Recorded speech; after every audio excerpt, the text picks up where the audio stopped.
In 1903, a fire ripped through an Ohio orphanage and killed dozens of children trapped on the second floor.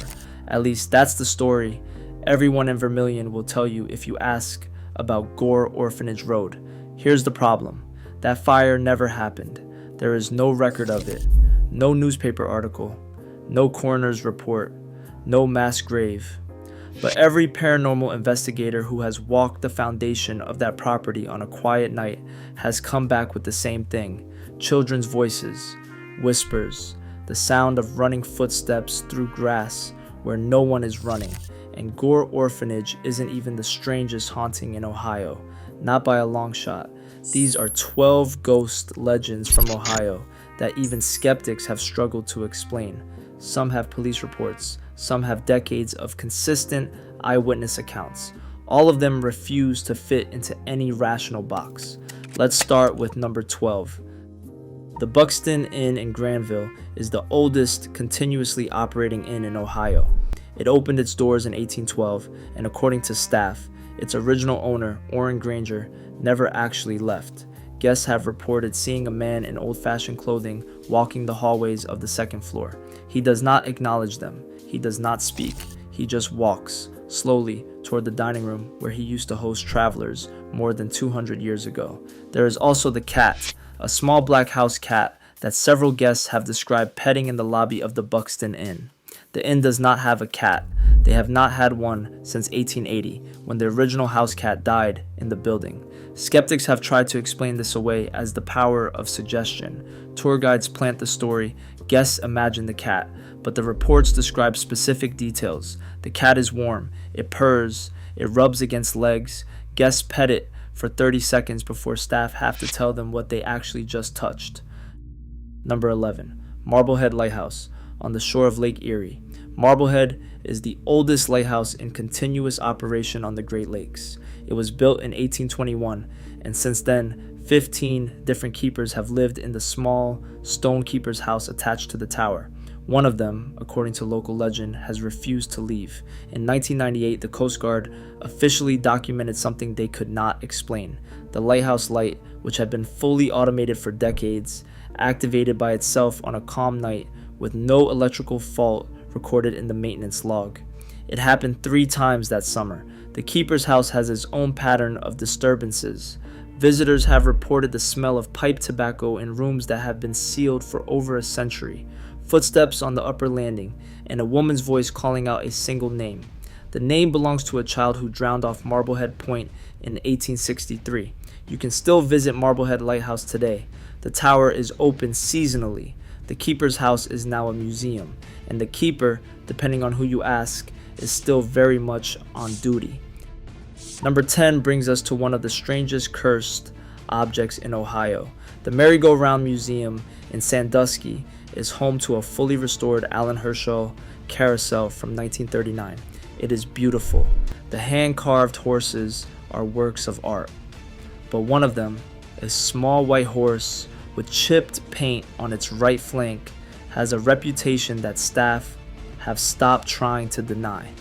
Security guards working overnight shifts at the museum have reported the carousel turning on by itself. The music plays, the horses go up and down. When staff arrive to check the breaker, the power to that section of the building is off.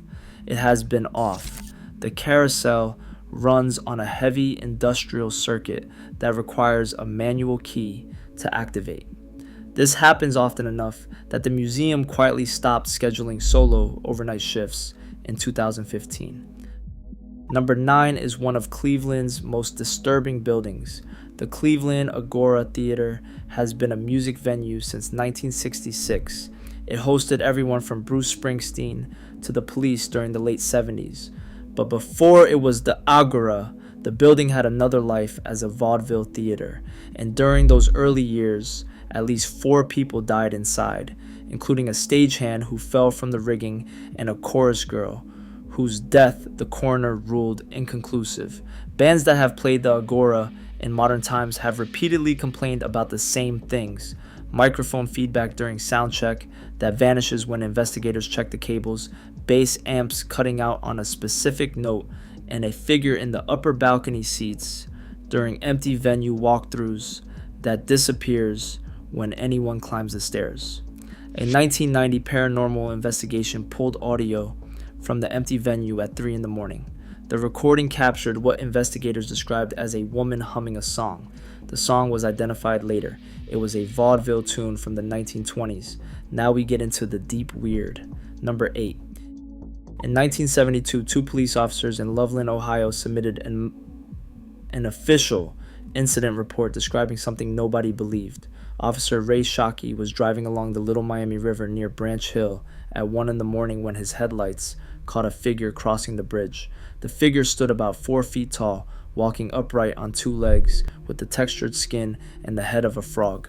Shockey did what any sane officer would do. He kept driving, and he filed the report later. 2 weeks later, Officer Mark Matthews was patrolling the same stretch when he saw the creature crouched on the side of the road. He fired his service weapon at it. The thing jumped over the guardrail and disappeared into the river. The Loveland frog was reported again as recently as 2016, when 2 teenagers playing Pokemon Go near the river said they saw a giant amphibian on the riverbank. They did not get a photo, but the police report still sits in the Loveland archives, signed by a sworn officer describing an event he never recanted. Number 7. The Ridges in Athens. If you have heard of Ohio hauntings, you have probably heard of the Athens Asylum. We are getting there. But before we get there, you need to understand the property. The Ridges is the larger complex. It includes the asylum buildings, the staff housing, a series of underground tunnels that connect the wings, and a cemetery. The cemetery is where it gets unsettling. Hundreds of graves on the property are marked only with numbers, no names.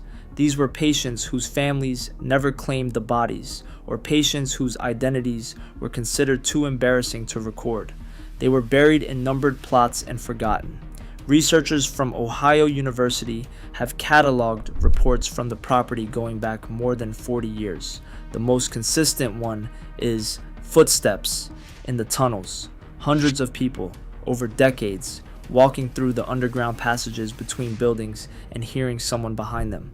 Footsteps that match their pace. Footsteps that stop when they stop. If you're enjoying these so far, hit subscribe. New paranormal documentaries every week. Now let's talk about number 6, because this one has visual proof you can still see today. The Mansfield Memorial Lodge is a Masonic building dating back to the Civil War. It is a beautiful 4-story brick building in downtown Mansfield, and the upper floors house a collection of 19th century relics, ritual objects, and the original lodge furniture.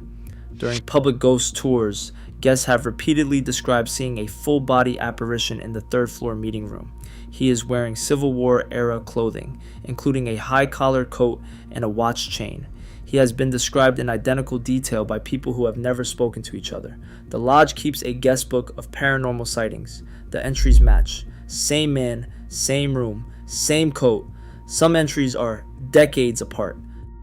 Number 5 is the one that even the most committed Ohio skeptics tend to go quiet about. Franklin Castle on Franklin Boulevard in Cleveland was built in 1881 by a German immigrant named Hannes Tiedemann. Between 1881 and 1895, 4 of Tiedemann's children died in the house. His mother also died there. His wife died shortly after.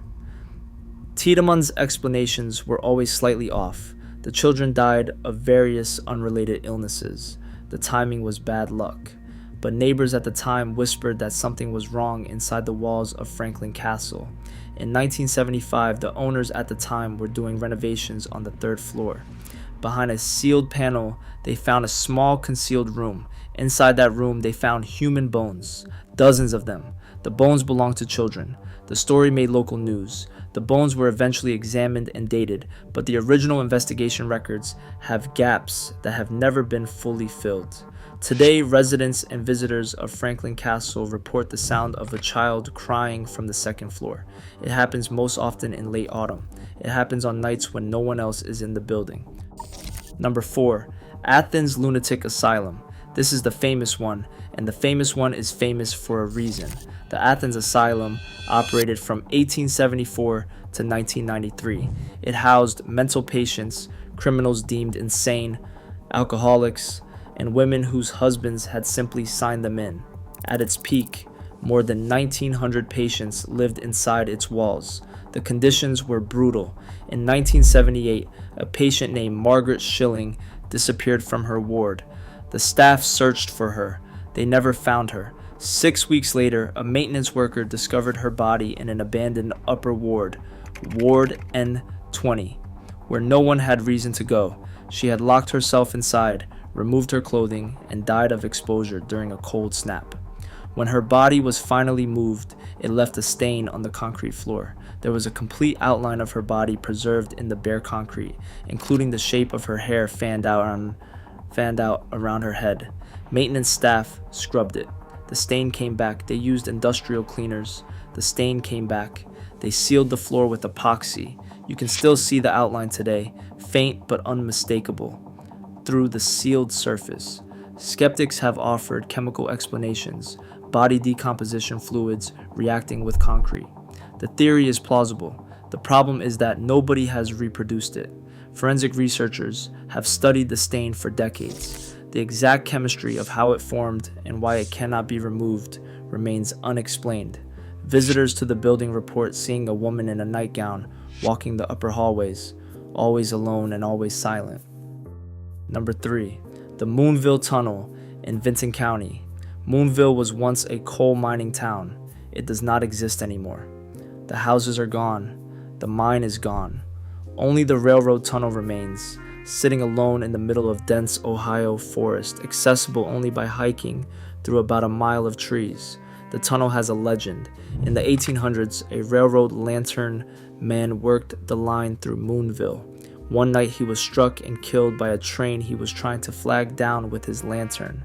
Locals say his light still appears in the tunnel after dark. Now this would be just a folk story, but Moonville Tunnel has a documented body count. At least 7 people have died on or near that track since the original Lantern Man legend started. Hikers, photographers, trespassers.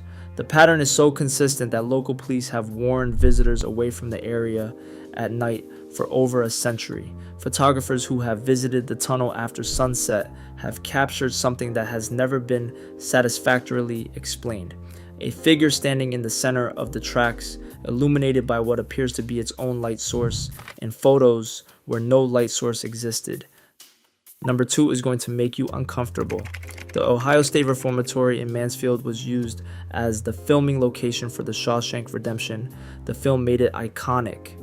But long before Hollywood ever found the building, the reformatory was operating as one of the harshest prisons in the American Midwest. It opened in 1896. It closed in 1990. In between those years, more than 200 inmates died inside the building. Some died from violence. Some died from overcrowding and disease. Some died in the solitary confinement wing known as the Hole, a series of windowless concrete cells stacked underground. The Hole has the worst reputation of any space in the reformatory. Paranormal investigators have captured EVP audio of male voices saying specific names that match historical inmate records. Tourists on guided tours have been physically touched, scratched, and in 2 documented cases pushed. The east cell block is where the activity peaks. Shadow figures move along the upper tiers. Cell doors that have been chained open for decades have been observed swinging closed. There is no draft. There is no mechanism. The chains are still attached. Skeptics have proposed structural vibration explanations. The doors are heavy. The building is old. But the question of why the activity concentrates on specific cells, the ones where documented deaths occurred, has never been answered. And finally, number 1, Gore Orphanage Road in Vermilion is the most famous haunted location in northern Ohio, and almost everything you have heard about it is wrong. The fire never happened. The orphanage that burned does not exist in any historical record. The dozens of dead children are a legend, not a fact. But something happened on that property. The original owner of the land was a wealthy industrialist named Joseph Swift, who lost 4 of his own children to disease in the 1840s. He buried them on the property. The graves are still there. The land was later occupied by a religious community led by a man named Reverend Sprunger, who took in orphans and ran what could best be described as an extremely strict children's home. The conditions were grim. Children were beaten. At least 3 children are confirmed to have died on the property, though not from fire. What investigators report on Gore Orphanage Road today is consistent and disturbing. Children's voices, footsteps in tall grass, a small hand grabbing the back of a jacket and pulling. Photographs taken on the foundation site show shapes in the windows of buildings that no longer exist. A team from a Cleveland paranormal group conducted an overnight investigation in 2018. They set up motion-activated cameras on the foundation. When they reviewed the footage in the morning, 3 of the cameras had captured the same thing at different timestamps: a small figure walking past the lens, low to the ground, the height of a young child. The cameras were spaced more than 50 feet apart. The team was the only group on the property. They had a perimeter check confirming no other humans were within range. The footage has never been satisfactorily explained. 12 legends. 12 places you can still visit if you want to. 12 stories that skeptics have spent decades trying to explain away, and the explanations keep coming up short. Maybe there is a rational answer for every single one of them. Maybe Margaret Schilling's stain is just chemistry. Maybe Moonville's lantern is just swamp gas. Maybe Franklin Castle's crying is just the wind moving through old pipes. But maybe, sometimes, the simplest explanation is not the right one. And maybe Ohio is sitting on more haunted ground than anyone wants to admit. If you made it this far, you are our kind of viewer. Subscribe for more haunted documentaries from across America. And let us know in the comments which one of these you would visit at night, if you would dare.